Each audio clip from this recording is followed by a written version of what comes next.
Hello and a very warm welcome. You're watching the explosive weekend debate with me, Kritsween Walia. Ladies and gentlemen, Pakistan's complex web of terror network is a reality the world is fully aware of, but at times turns a blind eye to. Viewers, that's just one of the many notorious designs Pakistan uses to fulfill its desire to destabilize India, in particular Kashmir.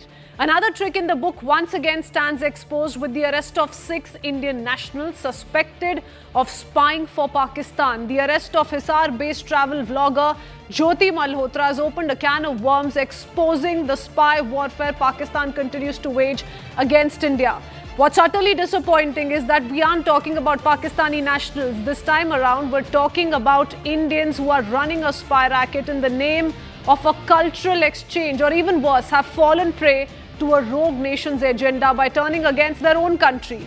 So let's decode the story for you. The Pakistani spy ring. At the helm of this racket is Ehsan-ur-Rahim, the man that you see on your screens, alias Danish, a Pakistani High Commission official who had reportedly been declared persona non grata and was asked to leave India within 24 hours, this on the 13th of May, and this for committing espionage and leaking sensitive information regarding the movement of the Indian army. So that's the first person you need to keep in mind. The second in command is believed to be YouTuber Jyoti Malhotra, the travel vlogger who has been arrested for spying for Pakistan. Danish, Ehsan-ur-Rahim, is believed to have introduced Jyoti to several agents working for Pakistani intelligence. She was in touch with other YouTubers and tried to further Pak narrative on social media. She allegedly stayed in contact with them through apps such as WhatsApp, Telegram and Snapchat, and even formed an intimate relationship with one of the agents. The police have made their case stronger by alleging that even during the recent India-Pak conflict, she was in touch with Pakistani operatives. Next in Nexus is Shakir, alias Rana Shabazz. Now, why this man is important is because he was the one whose contact was saved in Jyoti's phone as Jat Randhawa. Investigators claim that Jyoti Malhotra, shared photos, videos and details of sensitive locations in India with her Pakistani handlers. She also reportedly tried to boost Pakistan's image on social media through her online platforms and through her online presence. Apart from Jyoti Malhotra, the police have arrested Ghazala, Yamin Mohammed, Devendra Singh Dhillon and Arman. All of them, viewers, all of them Indian citizens. The police suspect they were recruited for different roles within the spying network. To talk about each of them, Ghazala, a widow from Malerkotla in Punjab, was tricked once again by Danish, Ehsan-ur-Rahim, the Pak High Commission official in New Delhi. This again on the pretext of marriage. Ghazala has also been arrested for spying for Pakistan. Her accomplice, Yahim Mohammed, was also tricked by Danish and is now under arrest. So this is the other person who's been arrested in the latest by the agencies. Next we move on to Devendra Singh Dhillon, a student from Patiala, first visited Pakistan in November 2024. Allegedly honey trapped by Pakistani officials, was even asked to send videos of Patiala cant. And Arman was arrested from Haryana's New. He was brainwashed into espionage by Danish in exchange of money. He is the man who holds key to all of these arrests. Arman was also given a SIM card by Pakistani officials and was asked to take pictures of India's Defence Expo. That's the link the police have so far established. The arrest, viewers, have brought to fore a larger espionage angle, and questions that arise are, let's quickly put out questions that come to your mind on the word go. How vulnerable is the national security system to social media insider threats? Number 2, how do influencers get access to sensitive data, if at all? The third big question, what motivates influencers to indulge in anti-national activities? Number 4th question, how effective are current laws in addressing espionage in our country? The 5th question, is Jyoti Malhotra just tip of the iceberg, or are there more moles apart from those who have been arrested? That is the big suspicion at the moment. The 6th big question, is a broader network of espionage involving influencers at full play? The 7 big questions: should cross-border travel by influencers or anyone with significant reach also be monitored going forward? Those are some of the very basic questions that come to one's mind. There are questions that also arise on how this could have a huge impact on our national security. So we'll deep dive into all of these aspects. A look first up at the official version so far.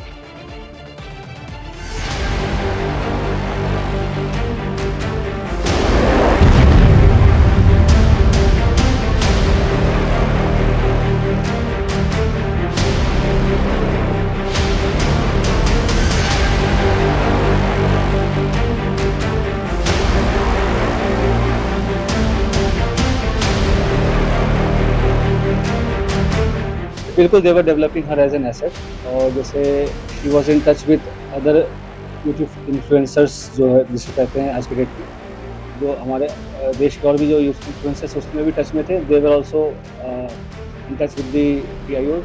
आपको कभी नहीं पता चला कि वो पाकिस्तान गई है? 3 बार पाकिस्तान जा चुकी है ज्योति, उसके वीडियो हैं सबूत के तौर पे। मालूम नहीं है जी मेरे को तो। उसने कभी नहीं बताया वो कहाँ जाती थी? दिल्ली जाया करती थी। जांच तो अभी जो मेन आदमी है वो पकड़ा गया है और उसको और आगे बढ़ाया जाएगा। जो नई कड़ियाँ उसमें जुड़ती जाएंगी और किसी का भी रोल अगर आता है तो उसके बारे में उस पर कार्रवाई की जाएगी।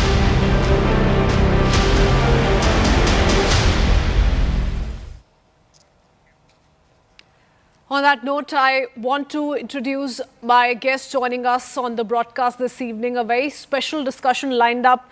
Joining me on the broadcast, Lieutenant General S. Hari Mohan Iyer, the defense expert, the defense voice on our panel, followed by former diplomat Prabhu Dayal, also former DGP Jammu and Kashmir, SP Ved joins us, completes the panel. A very good evening, gentlemen. Always a pleasure to speak to all of you. General Iyer, I want to begin with you. A covert network of individuals who collaborate to conduct, these kind of recce's, collect information. They conduct espionage. How dangerous could this be, and to what extent could they go in collecting these kind of important inputs that could damage national security? Good evening, Crispin, and good evening to my fellow panelists. I will start by saying one of the questions itself answers what you want to know from me. Firstly, I must tell you this is just the tip of the iceberg. Okay? PIOs have been operating in India for decades, if I was to use the words. As a defense planner, it was always a problem for me to keep my plans under control. And it is not just what you have been able to unearth. There are many of these operatives who, for very, very, very paltry amounts, I must tell you, these people don't get paid very much. But unfortunately, they get caught. Possibly, they could be agreed. They could get into honey traps. There could be many other things. And thereafter, they are a threat to the nation. The answer is, how do we control these people? As far as we are concerned, we have to be more cautious. As I look at the defense forces, we have to be very clear in the security of our installations. We should ensure that these people don't get access to our installations. And we also have been in the place to ensure that our people don't come in contact with these guys. You see, the bigger problem for the defense forces is, as long as my troops are inside the cantonment, they are under observation. It becomes extremely difficult for me to keep a track on who they are interacting with them, when they go on leave, when they are on duty outside the cantonments. And I have had experiences when people got under influence and have got compromised and have subsequently been caught and punished. But issue is not of getting, punished. The issue is what have they revealed and what are the implications of what they reveal the nation as a whole. And it is a very, very serious problem with us.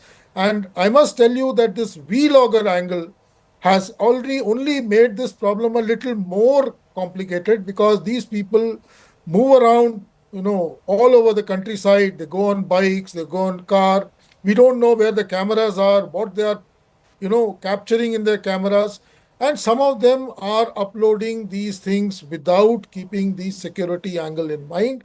There needs to be a policy and possibly a little degree of censorship to ensure that our, sensitive information doesn't get leaked. In this case, General Iyer, it's being done with a purpose. Like you said, it's in lieu of something. They're getting something in exchange. There is a motivation here, is why they're leaking this kind of information. And that's for certain because the police officials involved in the probe have made it amply clear. But General, what I also want to understand from you is, you were speaking of, these kind of leaks within the cantonment area or military areas, for instance. What if we're talking about civilians outside of the military area, a vlogger in this sense? How much damage can a vlogger do? How much can a vlogger reveal about troop movement?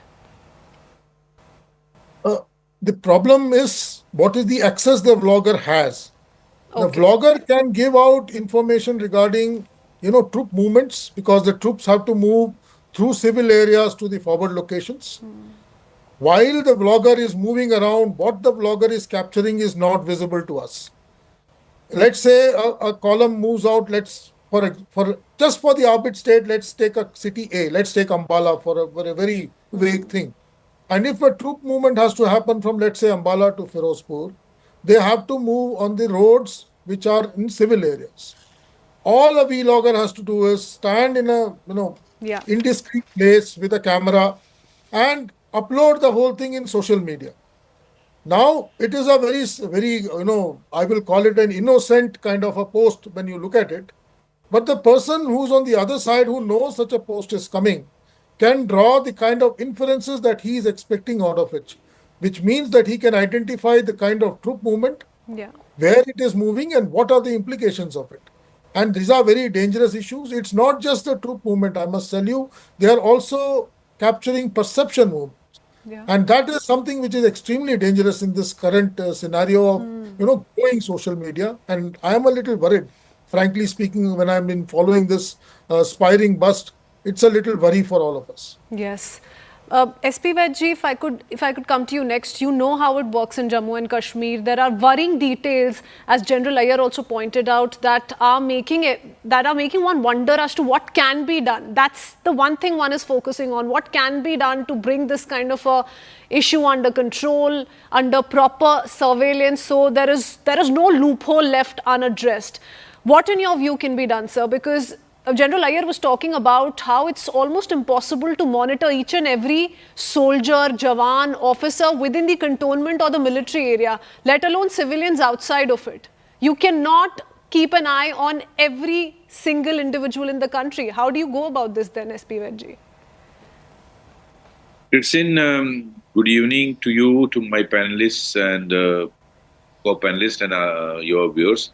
See, J&K has been in last 3 decades, more than 3 decades, facing this onslaught from the Pakistan, both terrorism and even espionage.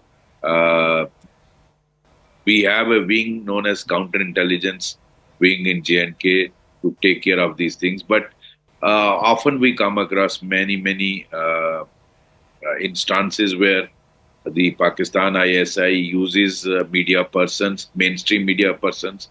YouTubers is a recent phenomena, and whatever. In fact, the ISI and the Pakistan Army resorts to dirty tricks, and they can go to any extent to get any kind of information. Generally, their strategy is to know about as General Saab said, about the movement of troops, about which force is located where are their camps, what are the santry positions, how much protection is there.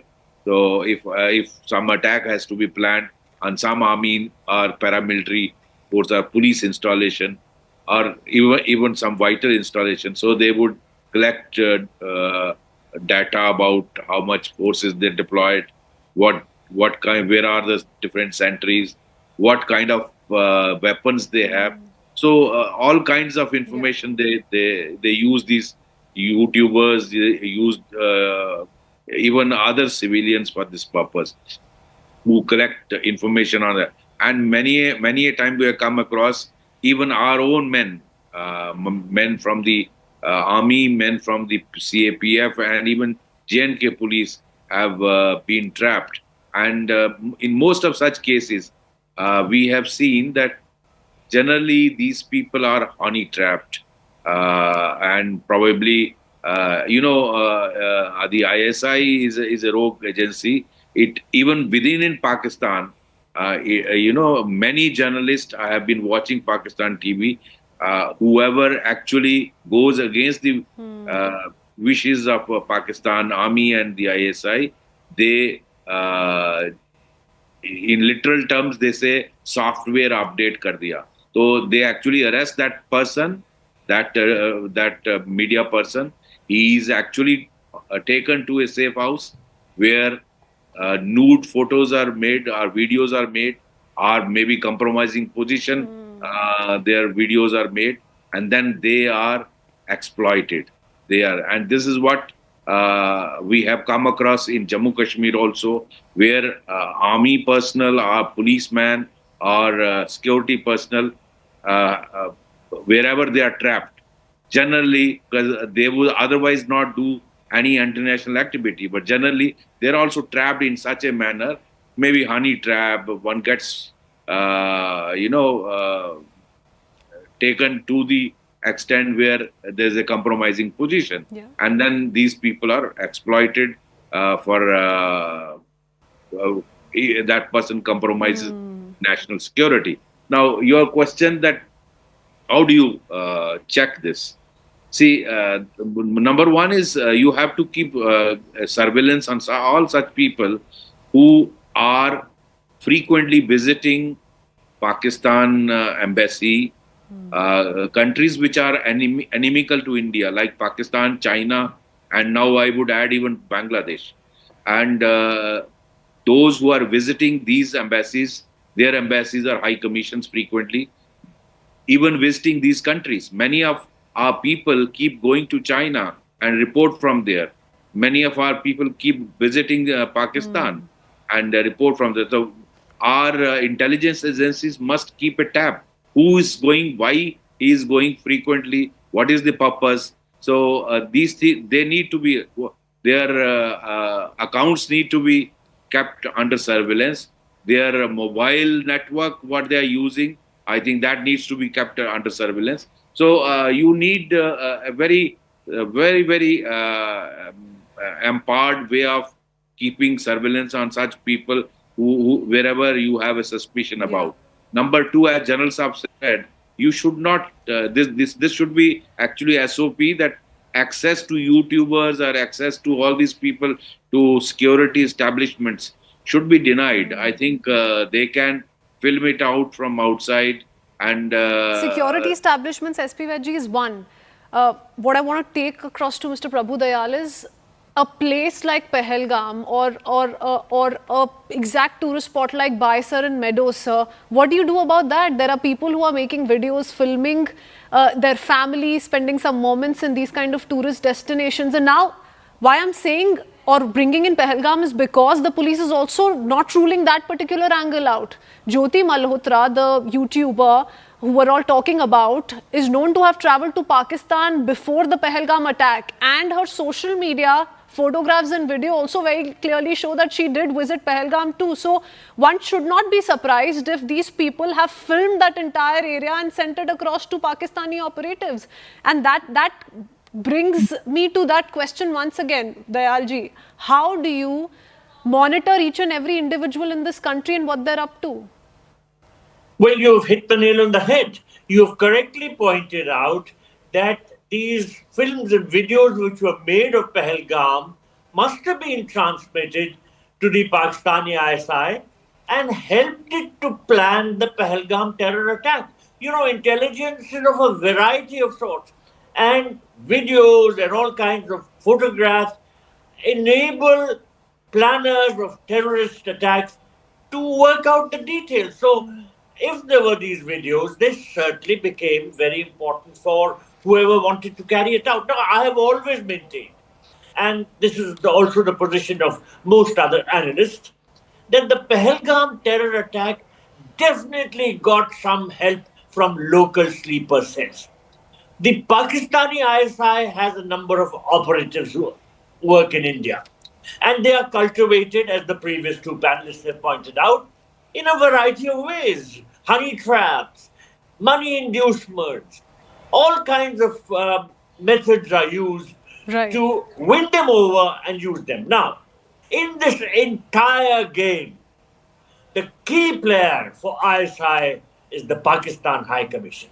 I have always maintained, right from the time in the early 80s when I served as a deputy secretary in the Pakistan division of the External Affairs Ministry, that's 4 decades ago, that the Pakistan High Commission is a den of spies. It works for the ISI. Now, if you recall... In fact, it takes me back, Ambassador Dayal, to the very infamous Madhuri Gupta case as well. Well, yes, she was posted in Pakistan and she was induced. She got into honey traps and she started working for the ISI. Now, we all know that after the Pahalgam terror attack, India asked the Pakistan High Commission to get downsized. From 55, we reduced the staff to 30. In my view, the Pakistan High Commission should be shut down. We have no meaningful relationship with Pakistan. We have no commercial or trade relations. We have no cultural contact. We have no sporting contact. Political relations are hostile. They use this High Commission as a den for the ISI, a den of spies to work against our interests. So in my view, given the nature of the bilateral relationship, we should not have diplomatic establishments in each other's country. Just close our High Commission in Islamabad and ask the Pakistanis to wind up. Because that will be one headache less for us. Mr. Vaid correctly said that if it exists, then the High Commission of Pakistan is also the High Commission. Because if there is nothing to do with the Pakistani High Commission, then there won't be elements like Danish. And Danish, like people, will not be getting in touch with anyone else or providing a platform to any Indian national for that matter. General Iyer, which takes me to a very important question, which many would argue today or ask today, does this not also expose the fault lines within the Indian intelligence community then? I mean, these people have used mediums like WhatsApp, Snapchat, Telegram to communicate. Yes, they've used different names to sort of shield the people who they were in touch with. But again, like I said, that goes, that then is infinite. Anyone can resort to that medium of communication and go unwatched. Firstly, I'd like to just put one point across. So whatever these people do, the kind of data that they supply, it provides intelligence only at the lower levels, lower tactical levels. Let's be not so alarmed about it. Our, counterintelligence and our safety and security systems are quite in place to protect us at the operational and the strategic levels, which is what they aim at. So what these people, especially these vloggers, go and give is some, data. Somebody was mentioning about, Pahalgam or Baisaran. You go on Google Earth today, you can get a street view of that area. So getting a video from there in a place may or may not be so valuable. So that is one thing I just wanted to put it across. The larger issue is they are there as a planner, as a defense planner. I always take it that Pakistan is blessed with human intelligence because there are so many of these cells operating at various levels. We have to be careful of them. We have to have countermeasures to them, right? We have to understand what can they do to us and put across systems to ensure that even if it goes, even that data goes, it should not harm me. So that kind of, activities has to be understood. We are very much abreast to it. In the armed forces, I must put it across. We do monitor our boys as far as their social media content. In fact, none of our troops is allowed to be on the social media, I must put it on. So if at all we catch a guy on a social media, he is, punished. I was use the word very, very, and we are very, very strict about it. Their mobile phones are checked at regular intervals. We do monitor. In fact, we have a very, very strict buddy system in our forces. So if a boy goes on leave, his buddy is kept, he informed as to and if at all they do join any social media platform, they're not to conceal their identity, they're not to put out posts related to their occupation. Even if you were to catch hold of a soldier today, ask him a question, he will hesitate to tell you. So that kind of a thing is in place. But I can still say we don't have it's not a foolproof system. So something will go through. And General Iyer, I would just conclude by saying, and because I'm running out of time, I would just conclude by saying, as we've all been discussing, modern warfare is not just fought on the borders, and this is one such example. I think we got to be cautious and follow this up very closely is what we can do at the moment. Thank you, gentlemen. Always a pleasure. Thank you for joining us this evening. Network 18 decimates Times Internet with over 6 times more unique users on social media. Network 18, the undisputed leader of news networks, way ahead of the times.